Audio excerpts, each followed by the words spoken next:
Oui, salut, c'est bien sur la chaîne C'est bien tuto PC et aujourd'hui on lance les fast tutos et sur OBS on va discuter donc comment faire un enregistrement de gameplay avec une qualité optimale. Alors je vais parler un petit peu vite mais le but c'est de vous présenter des vidéos très rapides, c'est le concept et donc on va commencer sans plus tarder par créer un profil. Donc je vous invite à créer des profils différenciés selon que vous vouliez faire du stream ou de l'enregistrement de gameplay directement sur votre disque dur puisque les qualités forcément ne sera pas la même. Sur du stream on va diminuer la qualité pour pouvoir diffuser alors que sur un enregistrement local on va chercher la qualité maximum. Donc, alors, moi je me suis créé un profil fast tuto, donc pour vous présenter justement, pour repartir de zéro. Et donc voilà, donc il va falloir aller dans paramètres, vous voyez la petite zone en bas à droite quand vous aurez sélectionné votre profil.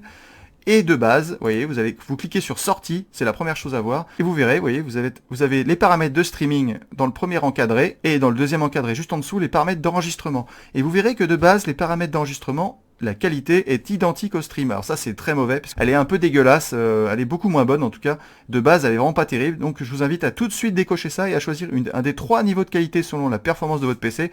Donc si je vous fais un peu simplifié on va dire, si vous avez un Core i3 vous prendrez haute qualité, un Core i5 qualité indistinguable et un Core i7 qualité sans perte. Après ça dépend aussi de la taille de votre disque dur et de votre connexion, hein. Par exemple si vous prenez qualité sans perte, les fichiers sont énormes, et du coup si vous voulez uploader sur YouTube et que vous êtes en ADSL, ça sera la catastrophe. C'est pour ça que j'évite d'utiliser cette qualité sans perte. Alors moi je vous conseille plutôt de prendre qualité indistinguable, et si vraiment vous avez un niveau de PC pas assez puissant, de prendre haute qualité. Donc là on va prendre haute qualité, ensuite format d'enregistrement, vous êtes en FLV, c'est tout dégueulasse, vous prenez MP4 c'est le format standard, encodeur X264 c'est le standard aussi, c'est du logiciel, donc ça risque de faire ramer votre PC, donc si vous avez des possibilités d'encodage matériel, n'hésitez pas à prendre ça.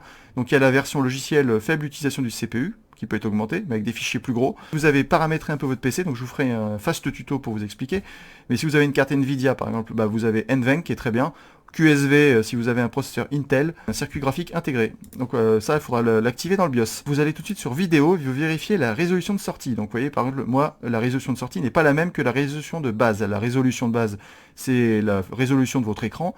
Est-ce que vous voulez par exemple sortir votre vidéo en Full HD, donc en 1080p? Bah on va dire oui pour YouTube. Donc on va mettre en 1080, il ne faut pas garder 720. Ensuite le filtrage de mise à l'échelle, bicubique est correct. Le binaire est vraiment dégueulasse, ça c'est si vraiment vous avez un PC pas puissant du tout. Lanzo c'est si vous avez un PC assez puissant, enfin très puissant. Donc moi Lanzo ça passe parce que j'ai un Core i7.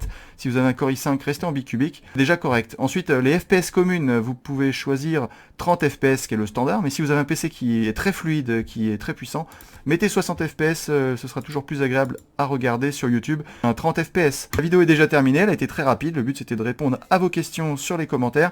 J'espère que ça vous a plu, n'hésitez pas à vous abonner pour recevoir d'autres vidéos dès que je les aurai réalisées. Mettez-moi un like si ça vous a plu, posez-moi d'autres questions, proposez-moi des idées de vidéos et je vous répondrai. Écoutez, je vous remercie, à très bientôt, ciao ciao, c'était C'est bien sur la chaîne C'est bien tuto PC.